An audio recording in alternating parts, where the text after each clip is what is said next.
What's up? What's up? UFC 304. Edwards versus Mohammed 2. Big pay-per-view back in England one more time. We are going to attempt to bet and make some money on this card.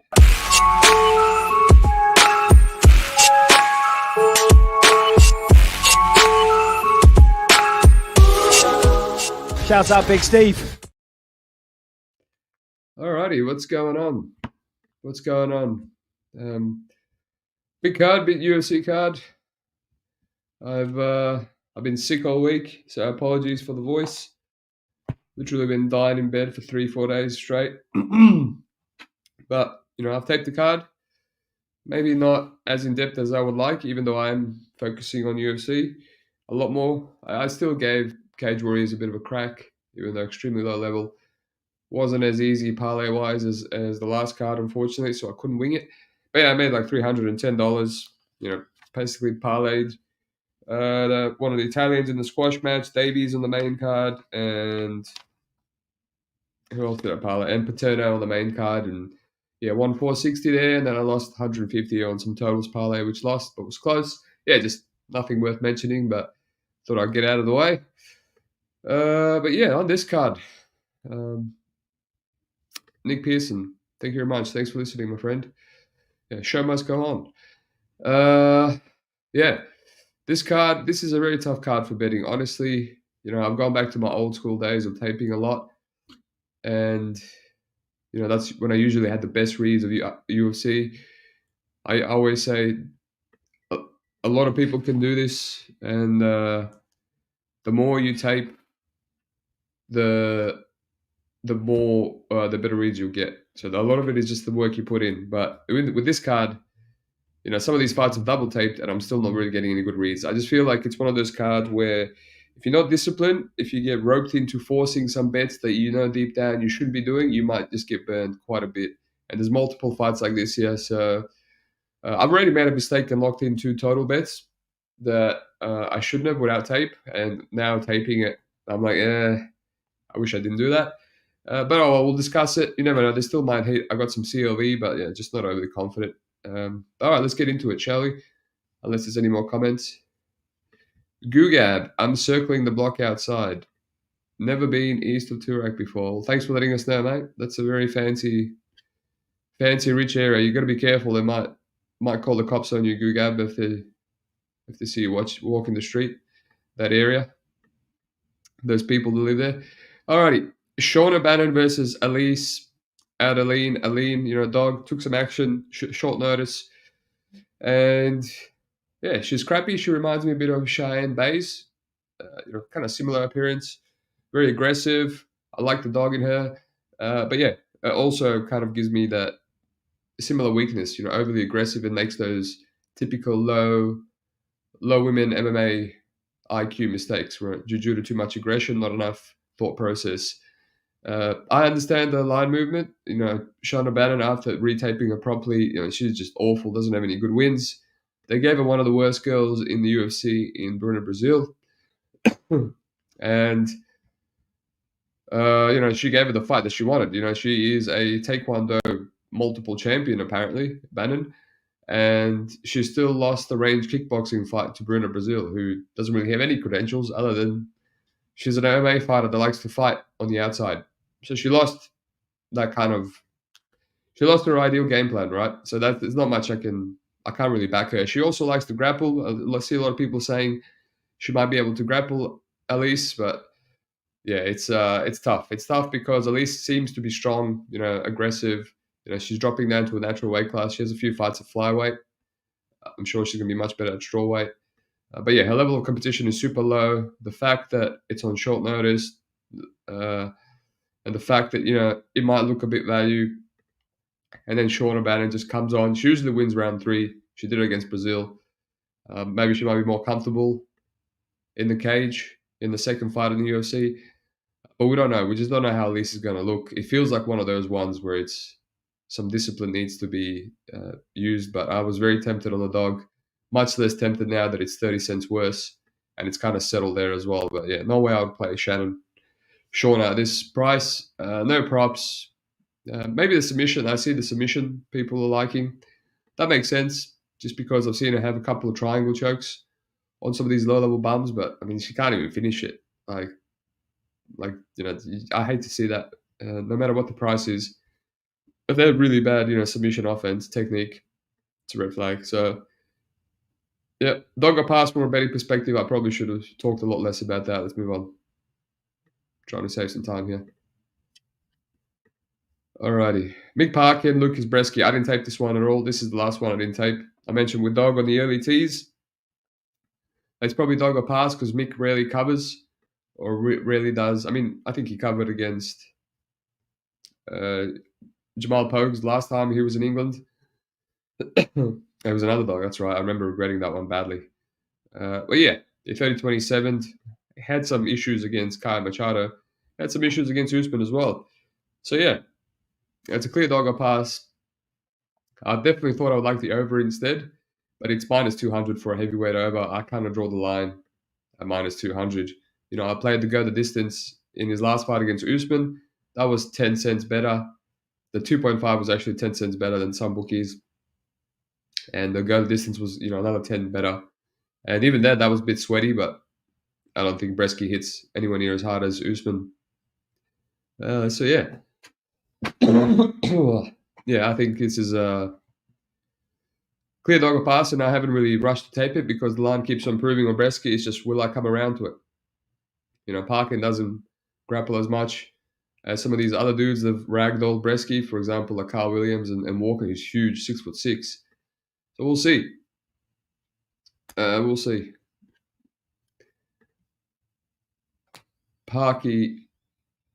Gugabe, Parkin live after round one. Brez generally only a round of comfort. I don't know. I think his cardio is not as bad. But yeah, early he's quite fleet-footed and in and out and whatnot. Jesse L, a let's go ×3. Yes, a let's go indeed. Sam Patterson, Kiefer, Crosbie, weird fight. This is, I feel like there's a low-hanging fruit in this fight. Sam is massive favorite. It makes sense. He's showed to be quite good even on the regionals. He had some good wins on Brave FC, some high-level, Dagestanis or whatever they are, Russians. Obviously getting knocked out by Lashmus is a red flag. He's moved up in weight. His chin should be a little bit better. I don't think Kiefer Crosbie is some crazy striker, power puncher, I should say. But he loves to grapple as well. One of the worst bets I made this year, and I remember all my bad ones, was Johan Lainez. I just thought he was live to spark Sam Patterson. He's dropped a lot of people, and he kind of wobbled him, and then he just instantly grappled with him, and then just got rear naked choked. So Kiefer does the same thing. He just grapples a lot, and I just got reminded of that. In all his Bellator fights, he's just really initiating the grappling, and he gets a lot of people's backs. But these guys are really bad. I don't think he wants to play jiu-jitsu with Sam Patterson. But I think Sam Patterson, I would play submission because it's minus money. It could be value. It could look, I don't know, 70%. But I think he's inside the distance should be, maybe 80%. I don't think he's going to win this. I don't think Kiefer Crosbie is going to make it to a decision with Sam Patterson when a lot of better guys haven't. I think he's live to knock him out. I think he's live to submit him. But, that's playing horrible. Maybe the KO if you're feeling cheeky.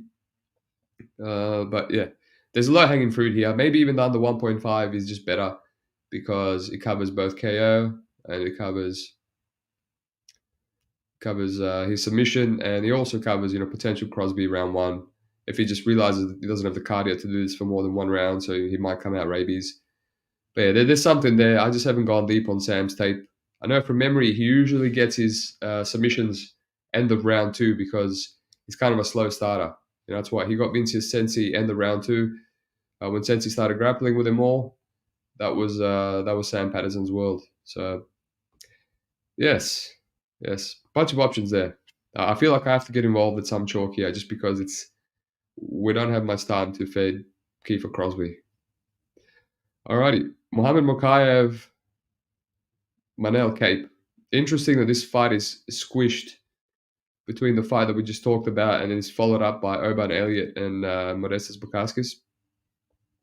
Yeah, they're down here for some reason. it has something to do with, I believe it has something to do with this card starting at 6 a.m. Obviously, I think they're putting on the fighters they don't really care about near the bottom, right? So they're the ones that are going to have to wake up really early. So I don't know. Maybe Mokaev has not impressed them.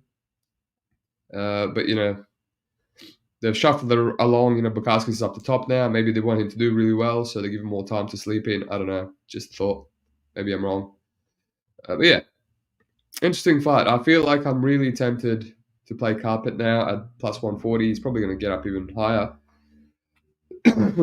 This is going to be a damage versus control typical fight. Mokaev, I think his striking is improving. He's not too bad. He wings, he throws, but Kape is kind of physical, and it's really hard to get a gauge on his grappling. More so the way he fights. He didn't come against any takedowns in his debut. It would have been good to see how he handles Pantoja's wrestling. Pantoja didn't really need to take him down because he just came in there in his debut and threw nothing. And yeah, from then on, he actually took Pantoja down. So usually people with offensive wrestling like Kape, they're quite good defensively. He got taken down twice easily by Nicola. Once was a body lock. The second time was a really easy single leg. But he got up, showed good defense, guillotine defense. And he's got a really nice elevator sweep under the leg, same as Tagir Lembekov to get up. And he stuffed every takedown after that in rounds 2 and 3. So it seems like he's capable. It's just the lack of IQ. The Dvorak took him down twice, and both times, first time was just getting careless. It'd be like Roy Kradzabov last week against Trey Ogden. Could have easily stopped a bunch of takedowns if he wanted to, if he stopped rushing forward. Pardon me. And yeah, I forgot where I was now. Yeah, he could have stopped the takedowns, but yeah, and then the second time he was laying it on Dvorak and ended up throwing a spinning back fist that ended up getting his back taken instantly. So it's just like stupid decisions that he makes, but it's also what makes him great. Throwing those the knees, the step-in knees, the back fists. It's what makes him a really special, unpredictable striker. So I get it. But man, just stick to jabs and straight punches. I definitely think he can hurt and crack Mokaev and maybe reverse him. But it's one of those ones where it's really tough fight to get a read. Mokaev is going to grind for 3 rounds. He's not going to give up. He really pulled that Perez fight out of the bag. Perez, I think, is a similar matchup to Kape. A really gritty, physical, strong wrestler. He kept pressuring, has power, has calf kicks, and he's durable. But I think he might be a bit better of a wrestler than Kape. So in terms of takedown defense, should be a step down. But in terms of danger, I think Kape is the one man in the division that can KO anyone, a flyweight. The guy's a savage. So it's a clear dog pass for me now. I don't know how much value I'm getting on Mokaev at this chalky line. But yeah, it's a weird fight. I know I'll be pulling my hair out if I bet Kape, but it's tempting me. Tempting me. Chad Kuba. Is this Giga Chad's Cuban burner? I love Mokaev here. He steps up his fights and shows how good he is. What do you mean by steps up his fights? He looks like he fights to the level of his competition quite a lot, actually. Giving Malcolm Gordon and Jeff Filfilo and Tim Elliott a lot of moments. But so does Kape, and then he just KOs you or whatever. Anyway, dog pass, move on. Oban Elliot, Preston Parsons. This fight, I taped a bunch of it and kept going around in circles, really trying to get a proper read. And, I'm nowhere really. I feel like both these guys, I'm not really impressed by either of these guys. And if anything, I'll probably play Oban as a slight dog. At 26, I think there's a lot of improvement. I think a lot of the people that are fading him, they're still stuck on his losses in Cage Warriors. When he was 22 and he's fighting Figlak and Flaminas, who Flaminas is, just went and knocked out Szczepaniak in KSW, who was a ranked fighter. Knocked him out in round 2 as well. Flaminas is one of the better regional guys out there. If you don't finish him, he's live to KO. he was a kid and he was actually going to retire from MMA at that point. So yeah, he's evolved and so he's taking his career seriously. He's also moved up in weight, so he's still not amazing. You can see that in his fights, but he's beat Kape Brito, who's the best win on either one of these guys' records. Yes, Kape Brito pretty much lost that fight himself, but he had more volume than Brito in round one. He showed heart to survive round two. Brito hits like a truck, a lot harder than Parsons, that's for sure. And then round three just edged it again. Kape did something stupid. Yeah, these guys are just wild and messy, and they both lose position and both have cardio issues. I think Elliot has the worst cardio, so yeah, I'm not gonna risk my money on a back and forth, messy fight like this. So let's move on. Speaking of back and forth messy fights, Modestas, Bukauskas, Marcin, Prachnio. Yeah, I definitely think Modestas should be the favorite. This is like a battle of the low-level light heavyweights. I played Zach Pauga against Bukauskas, and I felt like I got robbed there. Pauga literally hurt him straight away in round one and hurt him a bunch of times in round two. And yeah, the sheer volume and how Bukauskas kind of hurts him at the end of each round, steals it for him. And yeah, just Marcin Prachnio, man, he's just like, he's a weird guy, weird karate guy. Just wings everything as hard as he can, and he's very unorthodox and wild, but he works, He throws in combinations, and he finishes all his combinations with kicks, which means you have to block. You can't have your hands down, otherwise you're going to get kicked in the head. And he just spams it, and even though he's gassed, he just keeps throwing. He keeps throwing on the back foot. So you kind of have to respect it, and he just out-volumes you, but you can easily shut him down. You can easily knock him out, but we haven't seen it in a bit. Because, the level of competition, I mean, he's getting Ike Villanueva, who actually did hurt him. And, he's getting Felipe Lins, who came out with the worst game plan ever, just to grapple from the first second and gassed himself out and barely won that fight, which is embarrassing. And, William Knight, just whatever that performance was. And Devin Clark, speaking of bad bets, I hate myself for betting that one. I didn't bet the old minus 200. I actually bet Clark KO or decision at Pick'em. So, you can say it's a little bit better. Not playing the chalk, but he didn't cover. He did not cover. He still lost 30-27. But these are just guys that don't have striking, right? I think Bukauskas, even though he's negative, he's got that spinning back fist. He's got the 1-2. He's got the cardio, and he kind of builds. So I think when he gets to round three and Prachnio is, considerably gassed, I think Bukauskas is going to separate himself. But, at his chalky line, I don't know how much value I'm getting. As I just mentioned, I've seen him hurt like 3 times by Zach Pauga, of all people. Knocked out, cold with one check hook. So they both have chin issues. But yeah, I personally feel, yeah, it might be accurate, but who knows? Maybe I just come around. Live bet. This actually feels like a live bet. See how the fight plays out. Prachnio has actually cracked a few people early. So, he cracked Petrino. And then he made Petrino wrestle. So, yeah. It's another one of those fights where I think you need a bit of discipline. If you play Bukauskas, you probably get away with it, but yeah, not for me. I'm going to circle around to it. Alrighty. What else we got?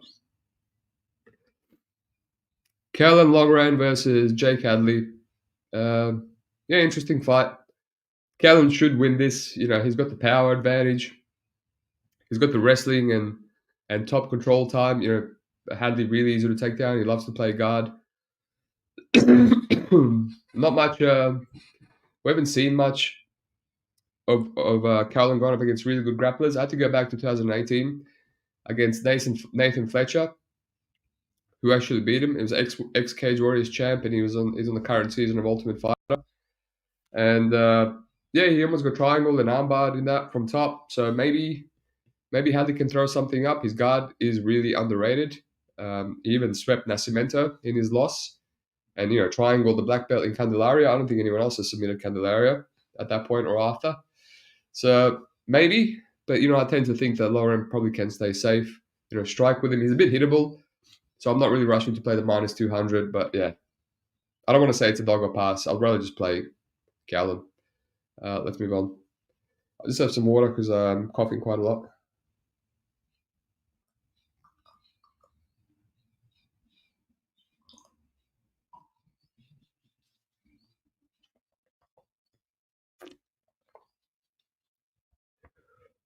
All right. Nick Alexander, sounding a bit crook. Flu season. Yeah, I haven't been this sick in a while. And I've had COVID twice. And both times I went drinking and had a hangover and I was fine after one day. But yeah, 3 days of just bedridden. And I had staph infection for the first time right before that. So maybe that's why. The body's just been coping a lot of stress and antibiotics and stuff. So we'll see. We'll get through it. The show must go on. Molly McCann, Bruna, Brazil. Yeah, this seems like a squash match. UFC does this quite a lot with Molly. This is one of the bets that I have the totals that I'm not really a fan of. I have Molly under 2.5 at $2.60. I just thought, she's pretty reliable to do it, even in a fight against Dredd when she was pick'em, and she was much smaller, tiny. She was like slamming Carolina. It looked like Carolina was going to survive because she's extremely durable, and then she just found the spinning elbow. Like, I know a lot of people like that to go the distance. I saw Mike play it, and I saw Pepe wants to play it, and I get it now that the line is closed in, but she just finds a way. She even hurt Ji Yong Kim, who she's quite hittable, but she has that Korean chin. Just knocked out Goldie, whatever. Ran through the Annabelle Beta. The first time she fought the Annabelle Beta, she beat the crap out of her too. She actually hurt Ariana Lipsky with a check hook. So she cracks, man. She's cracked. She's live to kill people. She's in a natural weight class. She looks shredded. She looks mean. Her boxing's still solid, and she's going to pressure, or you hope so. She's going to pressure Belbita and not Belbita, Bruna Brazil and make her uncomfortable because that's what Brazil hates. After her last fight, it's not very bullish for the under, but I think Loma Lookboumi really just gave her the fight of just staying outside and fighting patiently. I don't think Molly's going to do that. Molly can't do that because she's not a good Muay Thai kicker. If she does that, she's going to give Bruna Brazil a chance. Meanwhile, Loma is the way better kicker, so she was fine at that range. Molly needs to come in and box. And, when I played her back in the day against Kim as a pick'em and Carolina at pick'em, I noted down that, considering her reach is tiny, she's extremely good at getting into close range and landing. So she's great. She's like a little Tyson. And, so she's definitely going to do that here. Now, will she get knocked out? I don't know. But you would think it's going to be a lot of value on it. I think she's going to be there'll be moments where she's beating the piss out of Brazil. She'll land stuff. As she gets on top, I'm not really expecting a submission. I don't think Brazil is a white belt, like Belbita, for example. But she's brutal with the ground and pound. She landed a lot of ground and pound on Belbita both times. If she had more time in round one and she wasn't hunting for the armbar, she probably could have got a finish from the elbows. So she's a savage. Bruna Brazil will probably... she would gas in round 3, so hopefully she gets it. But not overly confident about it. Obviously, can't tip it out. Obviously, if you're going to play something, it's probably Molly McCann inside the distance now. It's the same as the under 2.5 that I got. It gives you a little bit more room.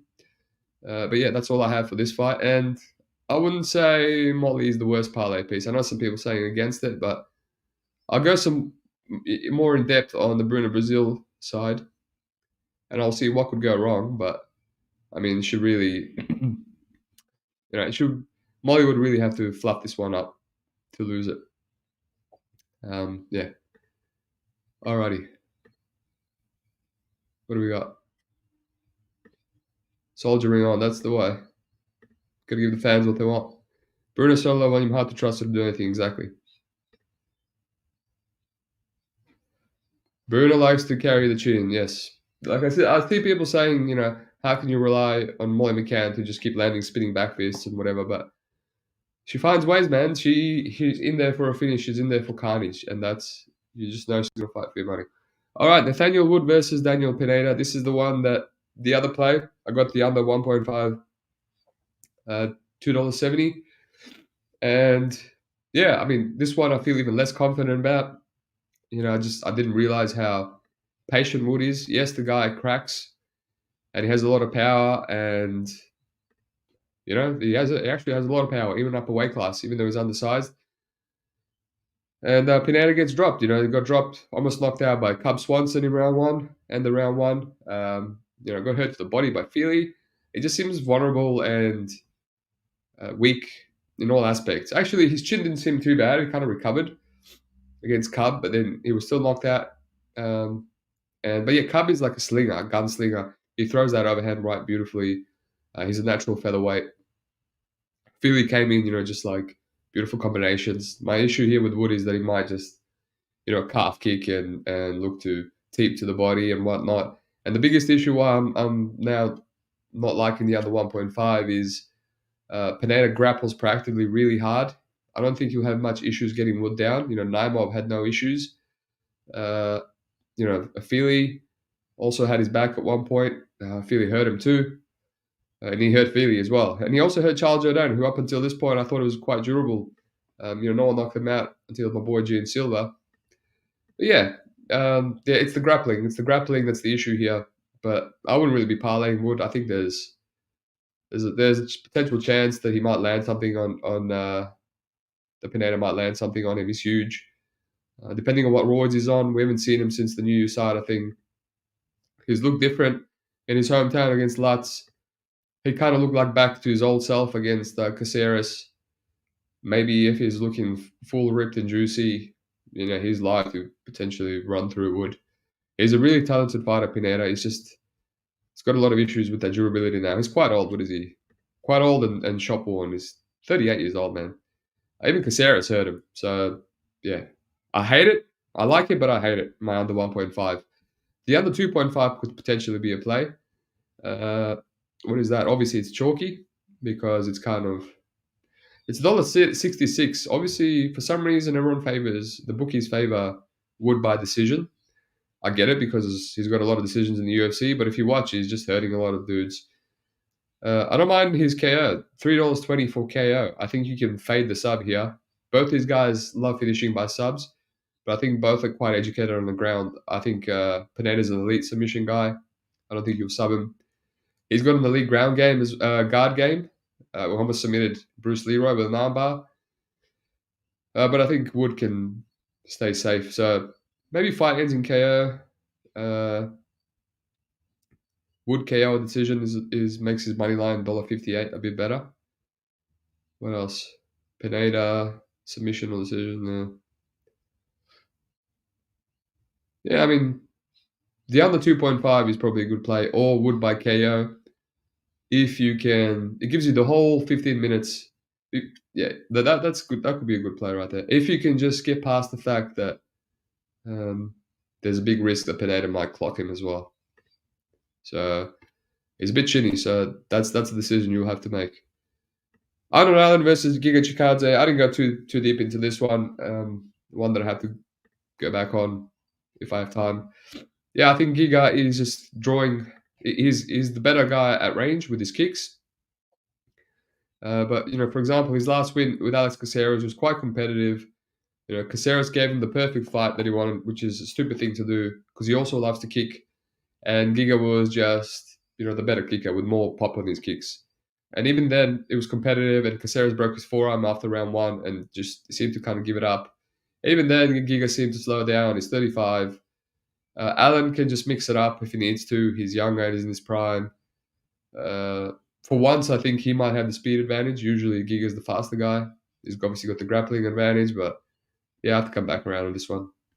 I was thinking maybe go the distance. I know it's juiced. Maybe it's improved.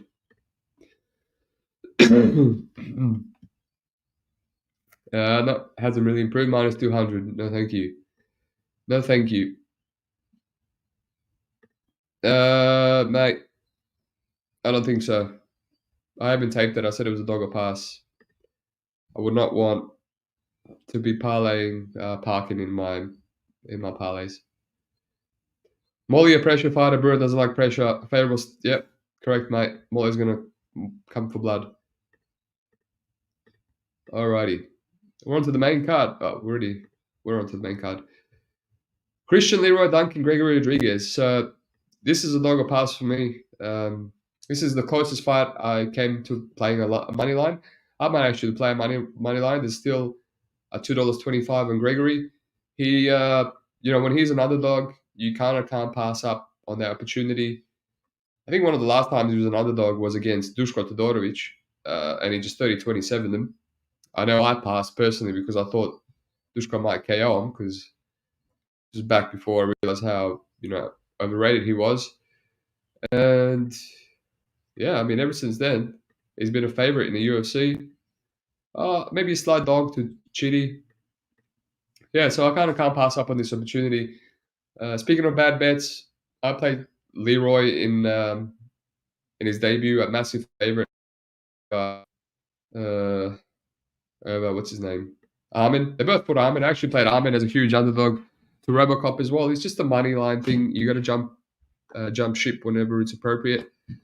And in that one, Armin versus CLD, he just kind of let me down. He did stupid crap, waiting for the big moment. It was I felt like it was a bad bet with not much value, but I trusted the gut. I went for the aura bet. I just thought eventually he was going to land something crazy, and he landed a spinning back elbow that hurt Armin in round 3, and I was like, oh wow.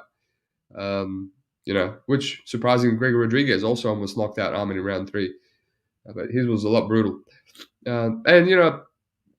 Just Leroy Duncan is his IQ is not the best. He grapples a lot. He spent the whole round 1 trying to take down Ribeiro. Dennis Tululin. Literally 5 minutes.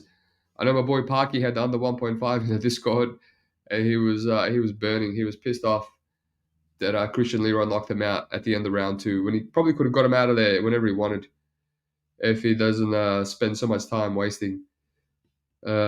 Just grappling with bad wrestling. He's like the one guy that couldn't take Armin down, which is pathetic. Then Armin takes him down. Yeah, I think Gregory, a lot of people saying, can't bet him because I don't know if he'll grapple. Man, he's been grappling, since the Tululin fight.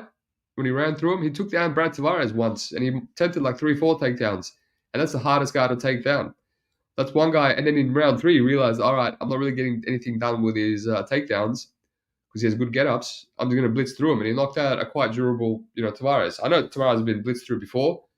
If you don't get through him in round 1, it's kind of hard to get out of there. He's got that Hawaiian chin. So he beat the crap out of him. So he's got the finishing upside, Gregory. I think he hits harder.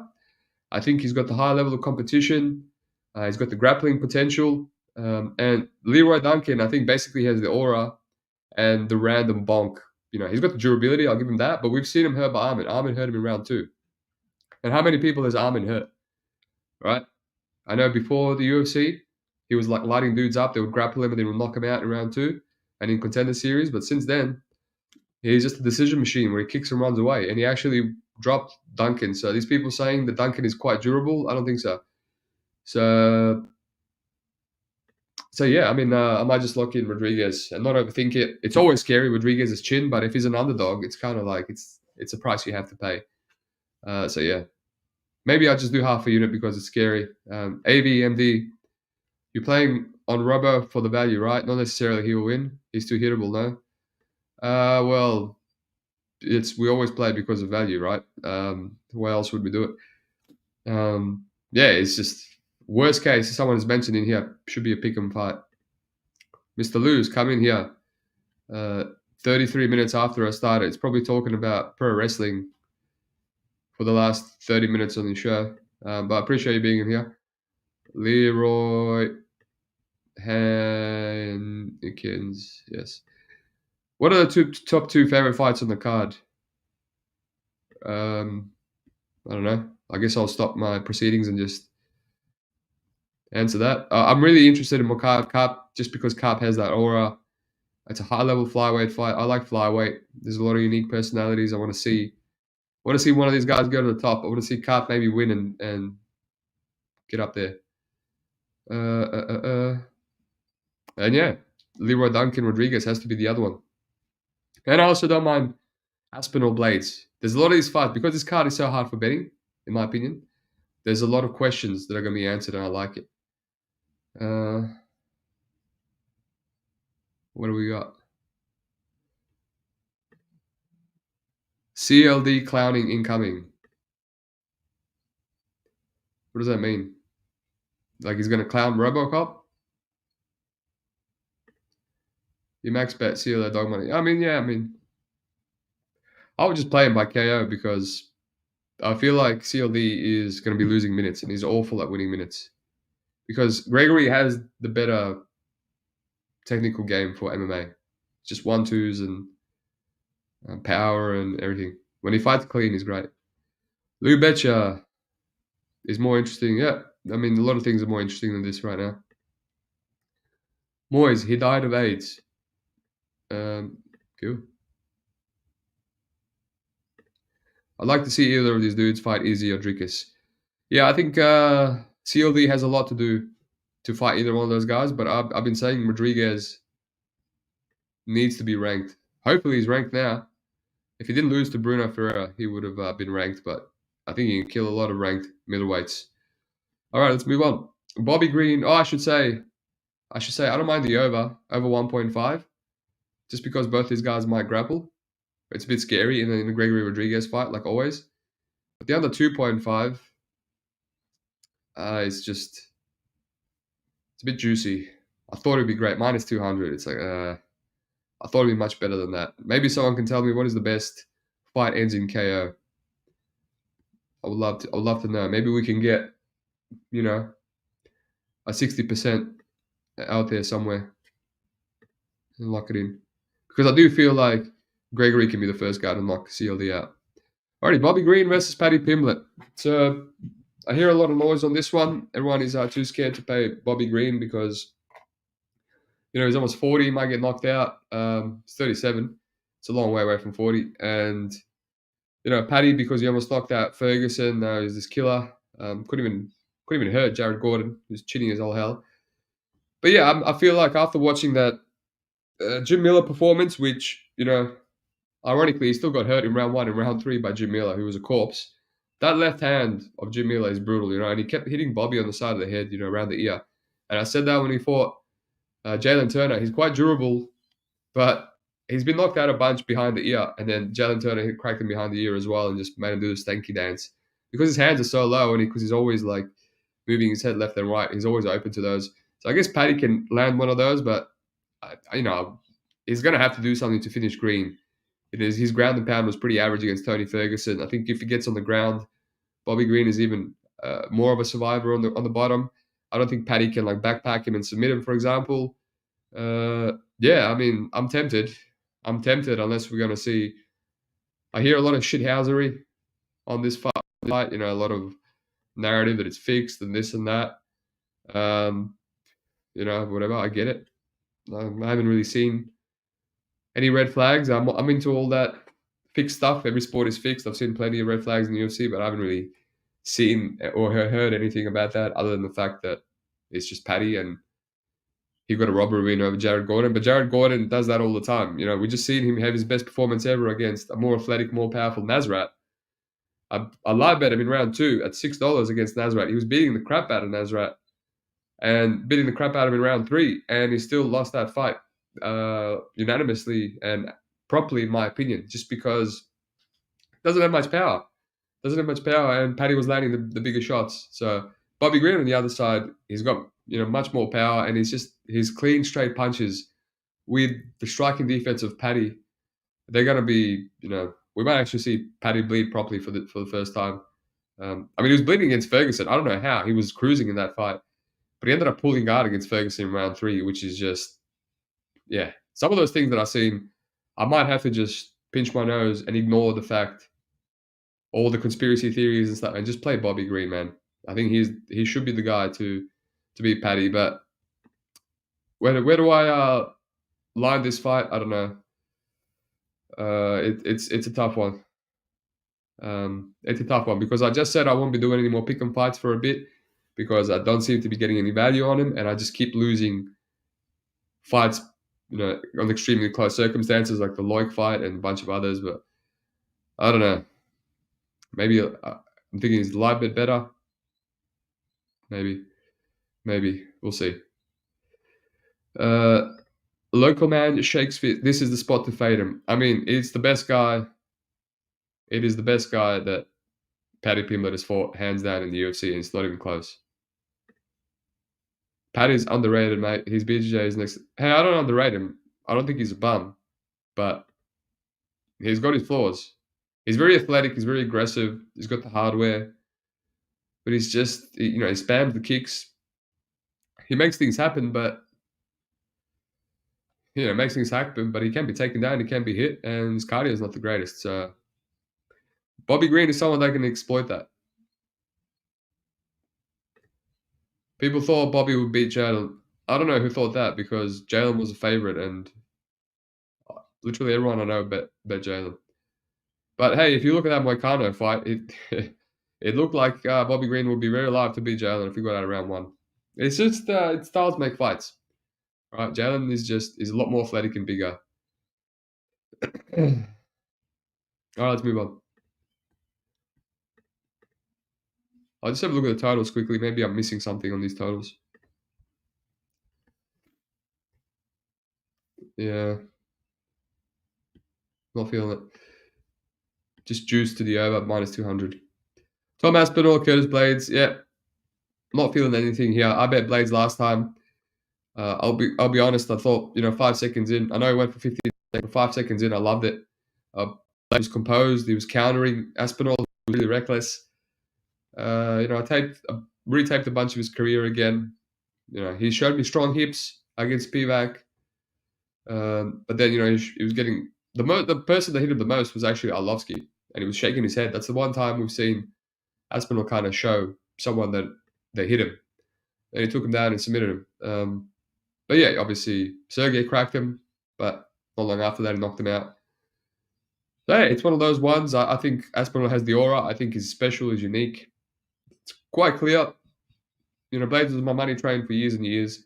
When they're giving him JDS and Overeem, all these wash guys, and Mark Hunt, just lay the juice, didn't matter. I'm like, he's not losing, he's durable, he can wrestle. These washed heavyweights are not beating him unless they can knock him out, and they can't knock that shit out. So, but now I'm just kind of, I'm seeing his limitations. I got away with playing his juicy, like parlaying with everyone against Volkov in the 5-rounder, and he kind of escaped that one, luckily. I realized his limitations, after the Derek Lewis fight and Sergey Pavlovich fight. I just feel like this could be a levels fight. And if he's going to beat Tom Aspinall, I don't think he's going to KO him early, unless it's another injury. So I'm just going to wait and live bet. Let's see if Tom Aspinall actually does slow down. Let's see if he can be easily taken down. As I said, he showed great hips against Spivak. Like, the guy is so explosive, so strong. He's got great IQ. So yeah, it's a tough fight. I wouldn't be parlaying Aspinall. I wouldn't be playing Blades pre. The first time I played it, but there was a lot of questions. I haven't seen Blades get knocked out by Pav. I haven't seen Aspinall prove himself a lot more since then. It's just, I get the line, but not really. The round one KO, I get it. He's been doing it against a lot of these guys. But I mean, he didn't do it against Arlovsky, and I still do think that Blades is quite durable. It's just, Aspinall seems special. That 1-2 seems like a killer. KO $1.60, not bad. Not bad. It's just, how much equity do you give him outside of round 2 and 3? Maybe takedowns start coming around then. Under 1.5, same price. Maybe you bank on Blades getting that fluke, another injury or something. Would have hit last time. Blades KO round 1, $11. Huge numbers. Yeah, it's a tough fight to bet on, honestly. Tough fight to bet on. Won't spend too much time on it. I'm excited about it. One of the fights I'm excited about. Speaking of fights I'm excited about, Leon Edwards versus Bilal. Remember the name, number 2. So yeah, it's really tough to like Bilal, how cringy he is. Bit of narrative from my experience. A lot of these extremely cringy guys in the pay-per-views, like Jamal Hill, they just talk too much, try to G themselves up, end up losing. And but I personally thought I would love him you know, I respect Bilal's game, and I don't shit on him. He's got great IQ. He's got cardio. He's got the dog in him. He fights for your money. So I respect that. But yeah, Leon Edwards is just good everywhere, man. The guy fights from both stances, the feints, the traps that he sets up. He's low volume, but he freezes a lot of these guys and at kick-in range and distance, and in clinch range, he's destroying you with elbows, and he can hit takedowns. He's taking the backs of Nate Diaz, and he's mounting and taking the back of Kamaru Usman, being the first one to do it, and he's just taking down Kobe for a bit. Like, he's just so well rounded everywhere, and he's got power and he's got athleticism. We don't see it as much because he's adjusted his game plan to be patient, strategic fighter, but he's got that 8-second knockout in the UFC or whatever it is. He's got power everywhere. He's like his brother Fabian, who was just like running through fools in Bellator. So yeah, it's tough to see it. This narrative that no one wants to play Bilal because Leon Edwards was smashing him in round one. I mean, man, he does that to everyone. His best round was round one against Kamaru the first time, and then he ate shit for the next 4 rounds before the KO. Yeah, he's had a really good round against Kobe, and then Kobe broke his leg, and then after that, it was more of not much going on. So just because that happened in round one, it's hard to imagine Bilal wouldn't make adjustments. And it was whoever was coming forward was doing better. I'm sure Bilal's going to take that on board. He's got great IQ. Speaking of Trey Ogden last week, a guy that I don't think has great IQ. He fights the same every single time. They just give him opponents that can't adjust. Bilal actually fights differently almost every single time. Against Łukasz, he was on the back foot constantly and just counter-striking and mixing in takedowns to seal the rounds. Against Sean Brady, he constantly pressured and was sprawling, brawling, stuffing his takedowns, didn't engage any grappling, and just knocked him out. Couldn't get a knockdown, though, which is embarrassing. I don't think he's knocked out anyone in the UFC. Against Gilbert Burns, he just had a volume-based striking fight, sprawl and brawl as well, which is great. He was spamming a lot of kicks, switching stances. I think he's improved his striking as well. They both switch stances and rely on their kicks a lot more. Against Stephen Thompson, he just mauled him, pressured him, went for a takedown, and just kabibbed him. Against Damian Maia, the opposite, sprawl and brawl. So this guy's got multiple layers. I would like to think that he can take on that first fight and realize that he has to pressure Leon. He says that he will do it. How successful he will be at it, we'll find out. It's tempting, but the tape has kind of made me not want to do it, just because he's so harmless, and Leon's never been finished. He's been hurt a bunch, though. So yeah, I don't know. Leon's one of these guys is definitely the best guy in the world, but he just gives a lot of bad moments on camera. And you see the chinks in the armor that potentially, I don't know if Bilal can exploit it, but it can be competitive. It can be competitive. So if anything, I'll play Bilal by decision. I know Charles Johnson burnt a lot of people for being the first person to knock out Van. But I don't know, Bilal can do it, man. Like I said, his knockout over Sean Brady was a mercy stoppage too. Couldn't even drop him. So yeah, I mean, this is going to be, I think there's going to be a lot of grappling. He's probably just going to have to, he almost finished Wonderboy, I'll give him that. He's probably going to have to just grit it out, tough it out, at volume Leon Edwards to a decision. So 450, not bad. Leon, if anyone's going to finish, I think Leon. We've seen Bilal finish before. We've seen him hurt a bunch a lot. So yeah, it's a dog or pass for me. I'm still thinking, do I play it? I hate, do I get greedy and wait for round one? I feel like Leon always has a great round one, and Bilal might have to make adjustments, but yeah, we'll see. The totals are, accurately aligned in my opinion, just completely juiced. So yeah, clear dog or pass again. All right, what do we have here? Carax, is this not Big Steve's under 1.5 system play? What's the fight? Carax, let me know, my friend. Steve V, who looks like they smell worse, Bilal Muhammad or Curtis Blades? Need your thoughts on the strongs. Yeah, look, you throw me under the bus there, I get cancelled either way. This is a levels fight. Level 1 versus level 1 fight. Again, which fight is this? This is probably, I missed some of these comments. Probably Tom Aspinall or Curtis Blades, I feel. I want to make an all Brit parlay. Who do you like? All right. I should be all right because there's a lot of squash matches. I would do Sam Patterson. Probably Bukauskas. I know Bukauskas is Lithuanian, but he's got a freaking London accent. Molly McCann. Probably Arnold. Tom Aspinall, if you want to force it. Tom Aspinall, Arnold Allen. I mean, Wood's probably going to get away with it if he doesn't get cracked, but if you want to play it on the safe side, Molly McCann. Molly McCann losing is Brazil split decision, basically. Molly McCann, Tom Aspinall, Bukauskas, Sam Patterson. That should give you decent plus money. Take someone out. Take Bukauskas out if you want a chalky lock. If Blades just doesn't get murked in the first few minutes, Tom Betters will be clenching. Yeah, I mean, it's possible, but I don't understand that. If Tom comes out there patient, he could just light up. I feel like he'd light up Blades for a lot of minutes. This has been the longest fight week. You're telling me, mate? This has been the longest week of my life. When you're sick, time goes so slow. It's crazy. I take a 3-hour nap. I wake up, and it's like 2 p.m. It's wild. Bilal needs to wrestle early. I don't agree with that. I think Bilal can keep it competitive on the feet. I think he's evolved a lot, and he switches stances as well now, which he didn't used to do as much. Yeah, Aspinall on the 1.5. I don't know. I don't know if I see finishing on the both sides. I don't think. Yeah, it feels eradicated with Aspinall under one. Aspinall finish.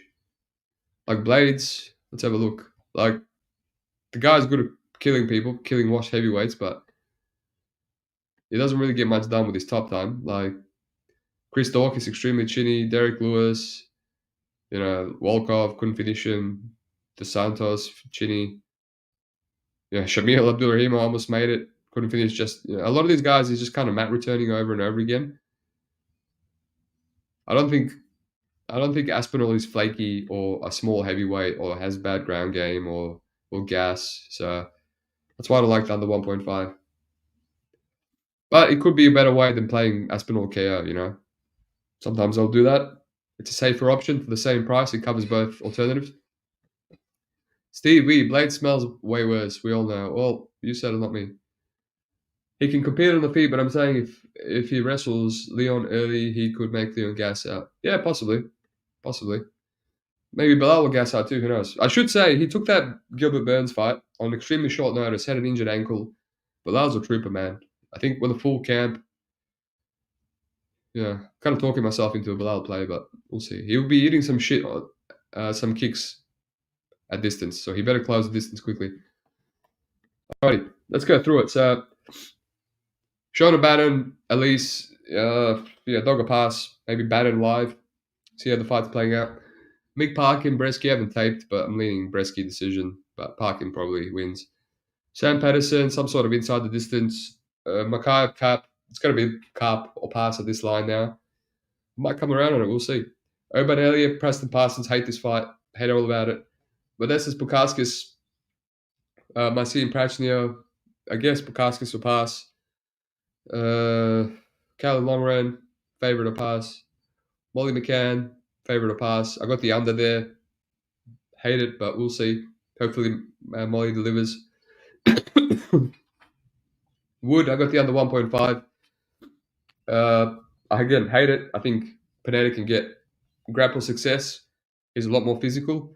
But yeah, Wood hurts everyone. So depends how much Pineda flakes, how much Wood pushes the pace in his hometown, in his home country. But yeah, the under 2.5 could be better, and it's not too juicy. Arnold Allen, favourite to pass. Rodriguez, dog or pass. I'm close to a play. Bobby Green or pass. Tom Aspinall, Blades is just what to do there. And Muhammad or pass. All right, that's it. Like and subscribe. We got through it. I was brutal. My throat's killing me. Yeah, I don't know if I'll get to any other regionals. I know someone hit me up. Apologies, I was going to answer, but I forgot. I forgot your name. Your name must be Muhammad because I didn't remember your name. Who's this? MMA line mover? 1:03 a.m. Perfect time for Big Steve Eater to put me to sleep. Yeah, my number one fan. Everyone that I this is Jewish better, by the way. He keeps changing his shtick because nothing is really sticking. Um, every time I make fun of someone and it touches a nerve on Twitter because it's true, they end up becoming my worst enemy. But thanks for listening, my friend. Is this okay? No. Well, I can't find you, but you asked me if I do CFFC and whatnot, and yeah, I usually would, but I'm focusing on UFC recently. I'm trying to make more money. The reads are better. We got more data. I know more about UFC fighters. Been watching UFC since 2009, so trying to focus on that. And taping too much regionals burns you out. So this way, I won't burn out.